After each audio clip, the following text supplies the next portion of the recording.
There are about 20,000 students, about 4,000 staff. So pastoral care is one part of what we do. Another part would be about teaching. There's no theology taught on this campus, so if somebody wants to explore theology either as part of their degree or personally, then we're there to do that.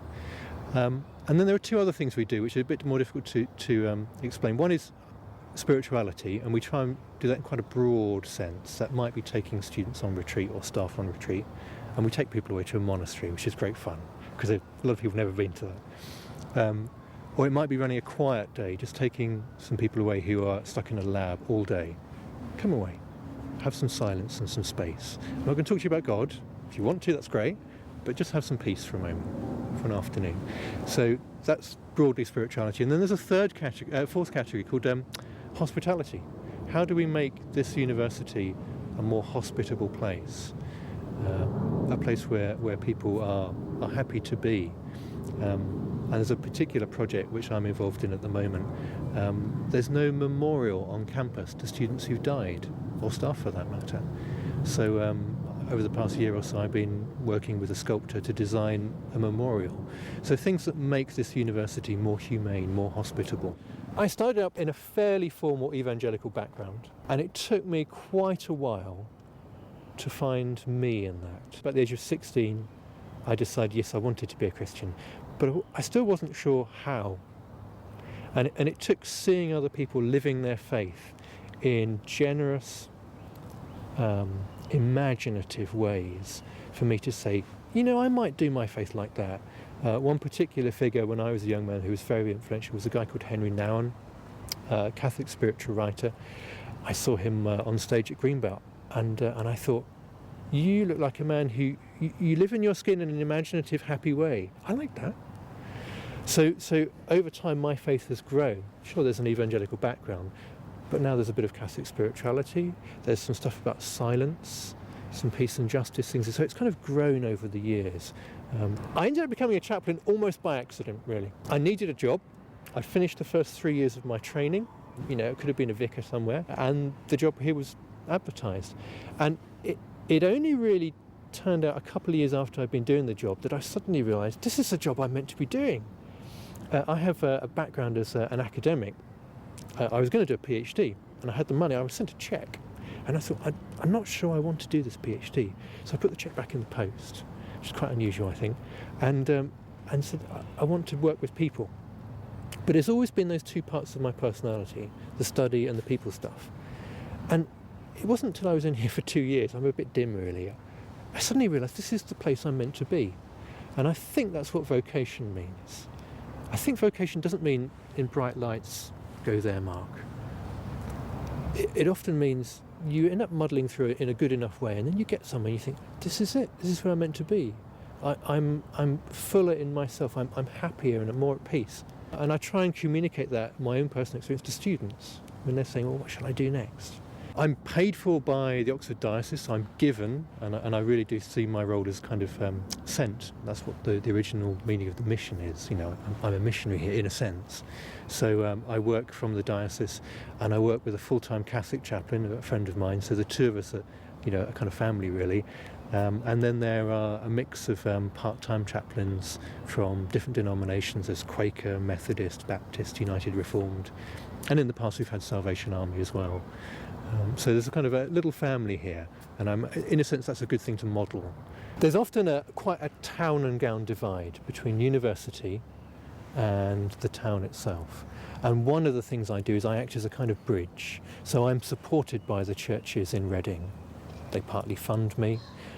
I help the communication between the university and the churches in a number of interesting ways. If there's a member of staff here who's doing some research and they need volunteers, well, I have links with all the local churches. They run toddlers groups, they've got mums groups, they've got elderly people. So I can take that information and share that and act as a link. So that makes the churches a great resource for the university, and I can help bridge that gap.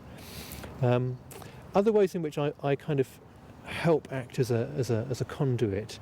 As a good example, we've got something called a Community Student Award, which tries to identify students who are being good neighbours and encourage good neighbourliness, which is an interesting Christian concept, isn't it? Who is my neighbour and how should I look after people?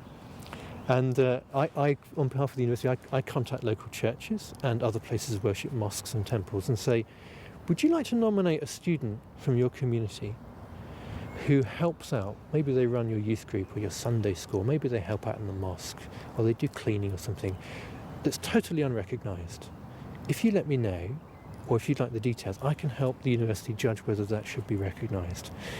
We've just had the awards about 2 or 3 weeks ago, and there were 20 individuals who do remarkable things in the local community that are now recognised.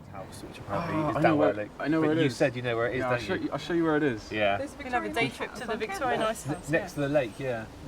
The old model of chaplaincy used to be you sit around with a cup of coffee and you wait for someone to come in. You know, this university is 20,000 strong, and we run from a little building. That's not going to work here.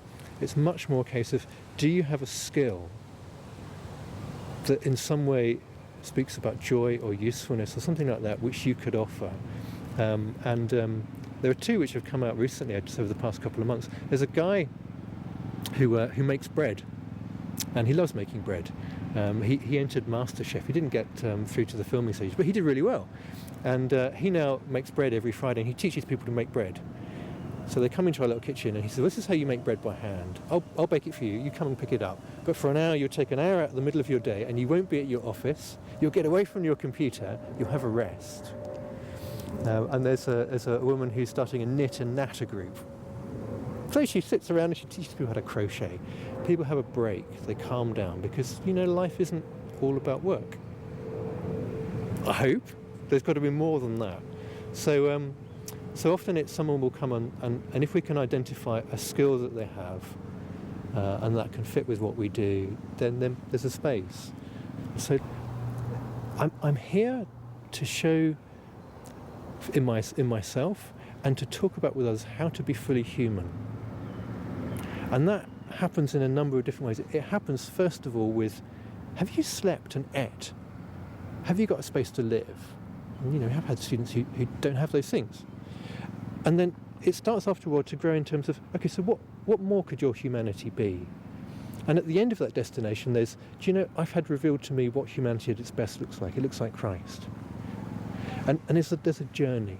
So for some people, they might say, well, when's evangelism happening? Well, in a sense, it's happening kind of all the time, but I'm not using that language. I don't find that necessarily helpful. I can talk that language, but I think I'd rather, in a sense, start with, what do you need?